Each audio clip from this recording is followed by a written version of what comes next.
నమస్తే. చెవిరెడ్డి భాస్కర్ రెడ్డి గారి బినామీ వెంకటేష్ గారి ఫోన్ ఇప్పుడు పోలీసులు ఓపెన్ చేయబోతున్నట్టు తెలుస్తోంది. సో ఇది ఓపెన్ చేస్తే ఎలాంటి నిజాలు ఇప్పుడు బయటపడబోతున్నాయి, ఇదే అంశం మీద ఒకసారి విశ్లేషణ తీసుకుందాం. ప్రస్తుతం మనతో జర్నలిస్ట్ సిఎస్రావు గారు ఉన్నారు, ఇంటర్వ్యూలోకి వెళ్ళిపోదాం.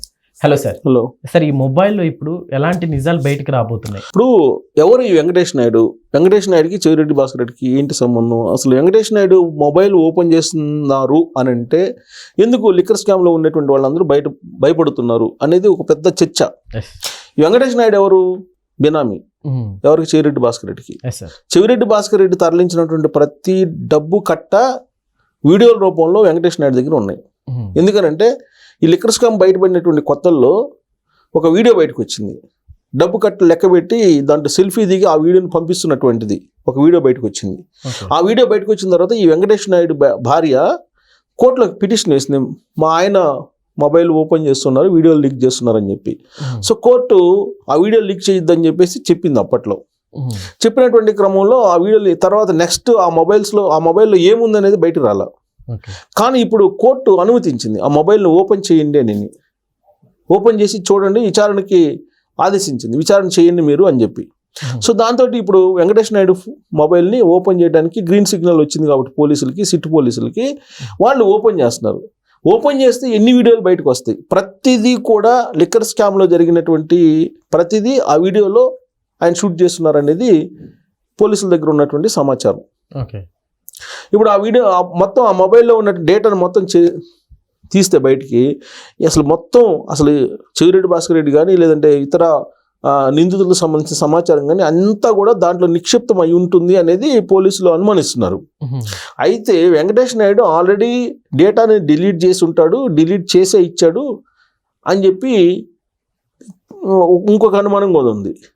దాన్ని రిట్రీవ్ చేసి మళ్ళా మొత్తం సమాచారాన్ని వెనక్కి తీసుకునేటువంటి సాంకేతిక పరిజ్ఞానం ఇప్పుడు ఉంది. సో రిట్రీవ్ చేసి మళ్ళీ సాంకేతిక పరిజ్ఞానం ఉపయోగించి తీసుకునేటువంటి ఛాన్సెస్ కూడా ఉన్నాయి. కాబట్టి ఆ మొబైల్లో డేటా ఏమేమి ఉంది అనేది ఖచ్చితంగా బయటకు రావడానికి ఛాన్సెస్ ఉన్నాయి అని చెప్పి కొంతమంది నిపుణులు చెప్తున్నటువంటి మాట. అయితే అది బయటకు వస్తే ఇప్పుడు చెవిరెడ్డి భాస్కర్ రెడ్డి దాదాపు 8 కోట్లు దాదాపుగా ఈయన ఎన్నికలకి తరలించారు. హైదరాబాద్ నుంచి అమరావతి నుంచి ఒంగోలు నుంచి తిరుపతి తరలించాడు అనేది ఆయన మీద ఉన్నటువంటి అభియోగం. ఆయన ఏమంటున్నాడు, అసలు నాకు తెలియదు, నేను లిక్కర్ తాగనోడిని నేను లిక్కర్ స్కామ్ కిందకు పాల్పడతానని చెప్పి ఆయన కోర్టులకి జైలు నుంచి తీసుకొని వస్తున్నటువంటి క్రమంలో ఆయన పెద్దగా అరిసి కేకలేసి గందరగోళం చేశారు. అప్పుడు ఆయన ఎప్పుడు కోర్టుకు వచ్చినా కానీ ఏదో ఒకటి అరవడం, మీడియా కనపడంగానే పెద్దగా నినాదాలు చేయడం, ఏదో ఒకటి చేస్తూ ఉంటారు.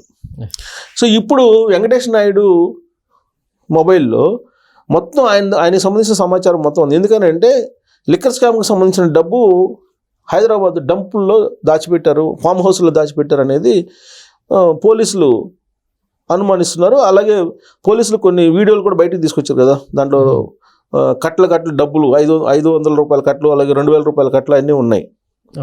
సో దాని మీద కూడా వివాదం వచ్చింది. అసలు 2000 రూపాయల నోట్లు ఎప్పుడు బ్యాన్ చేశారు కదా, ఇప్పుడు ఎందుకు ఉన్నాయి, ఇలా కూడా కామెంట్లు చేశారు అప్పుడు. కాకపోతే అప్పుడు ఫామ్ హౌస్లో డంప్ పట్టుకున్నప్పుడు ఆ వీడియో ఒకటి వచ్చింది.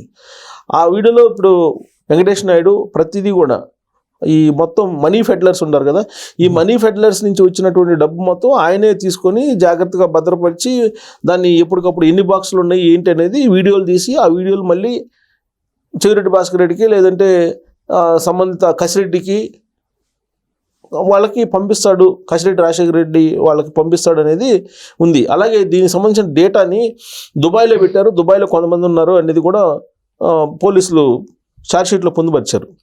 సో దుబాయ్లో కొంత డేటా ఉంది, దీనికి సంబంధించిన డేటా. ఒకవేళ ఇక్కడ డేటా లేకపోయినా కానీ ఎక్కడెక్కడ ఎంత డబ్బు పెట్టాము, ఎన్ని బాక్సులు పెట్టాము, ఒక్కో బాక్సులో ఎంత ఉన్నాయి, ఇవన్నీ డేటా దుబాయ్లో కూడా సేవ్ చేశారు అనేది పోలీసులు ఛార్జ్షీట్లో పొందుపరిచారు. అయితే దీని అంతటికి సూత్రధారి ఎవరు, ఈ లెక్క మొత్తం అని అంటే వెంకటేష్ నాయుడు. పైగా వెంకటేష్ నాయుడు ఈయనకి బినామీ ఎవరికి? చెవిరెడ్డి భాస్కర్ రెడ్డికి.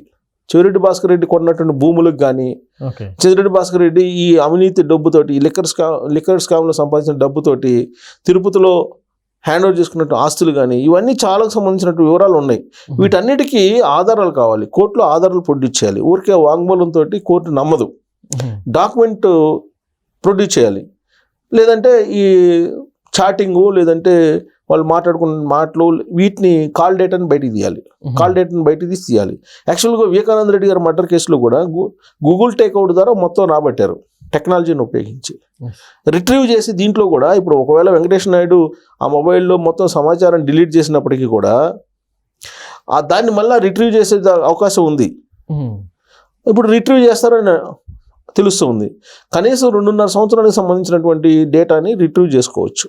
ప్రొవైడర్స్ కూడా ఇస్తారు. అంతకు ముందు రాకపోవచ్చు, కానీ ఆ 2 సంవత్సరాలకు బిఫోర్ అయితే వచ్చే అవకాశాలు ఉన్నాయి.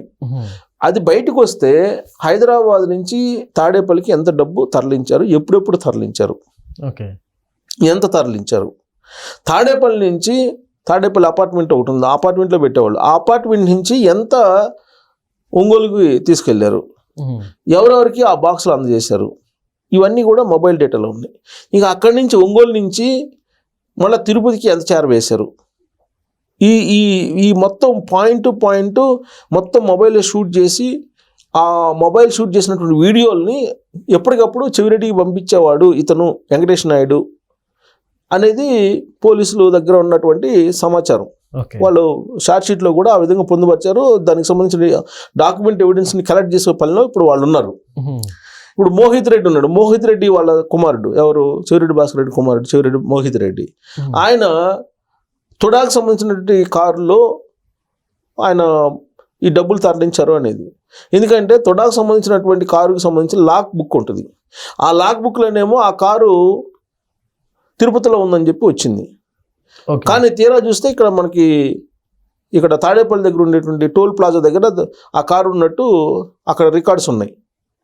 ఆ టోల్ ప్లాజా దగ్గర వెళ్ళేటప్పుడు వచ్చేటప్పుడు రికార్డ్ అవుతాయి కదా.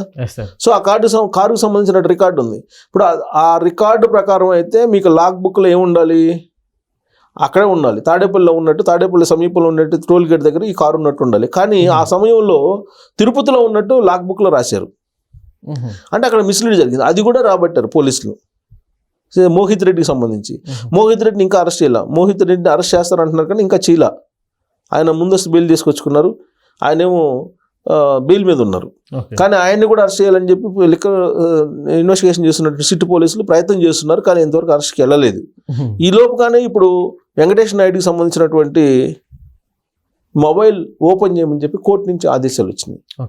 మొబైల్ ఓపెన్ చేయండి అని చెప్పి సంకేతాలు ఇచ్చాయి. కాబట్టి ఇంకా పోలీసులు దాన్ని ఓపెన్ చేస్తారు. ఓపెన్ చేసిన తర్వాత ఖచ్చితంగా ఈ కేసుకు సంబంధించి, లిక్కర్ కేసుకు సంబంధించి కీలకమైనటువంటి సమాచారం అయితే రావడానికి అవకాశం ఉంది. ఏది చెవిరెడ్డి భాస్కర్ రెడ్డికి సంబంధించి.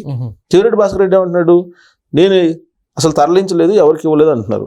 ఖచ్చితంగా ఈ మొబైల్ డేటా ఓపెన్ అయితే కనుక ఎవరెవరికి ఎంత ఇచ్చారు, ఎక్కడ ఇచ్చారు అనేది బయటపడే అవకాశం ఉంది. అందుకే ఇప్పుడు ఈ విషయం జనరల్గా తెలుస్తుంది కదా. సో కీలకమైనటువంటి సమాచారం కాబట్టి ఇది జైల్లో తెలుసుకున్నటువంటి చెవిరెడ్డి భాస్కర్ రెడ్డి అసలు ఈ మొబైల్ దొరికిన అంశం తెలిస్తే ఎంత రచ్చ చేస్తారు అనేటువంటిది ఒక చర్చ. ఇంకోటి వైఎస్ఆర్ కాంగ్రెస్ పార్టీలో కూడా చర్చ నడుస్తుంది. తమాషా ఏంటంటే జగన్మోహన్ రెడ్డి గారు చెవిరెడ్డి భాస్కర్ రెడ్డి గారిని పరామర్శించడానికి, ములాఖాత్ కావడానికి వెళ్ళాలా, మిథున్ రెడ్డి గారి దగ్గరికి వెళ్ళాలా. మరి వీళ్ళిద్దరి దగ్గరికి ఎందుకు వెళ్ళలేదు అనేది ఒక రాజకీయపరమైన చర్చ. ఇంకోటేమో ఇప్పుడు మొబైల్ బయటపడింది కాబట్టి ఈ మొబైల్ డేటాలో ఉండేటువంటి సమాచారం ఖచ్చితంగా ఒక కీలకమైనటువంటి దర్యాప్తుకి అంశంగా మారబోతుంది. Okay sir, thank you.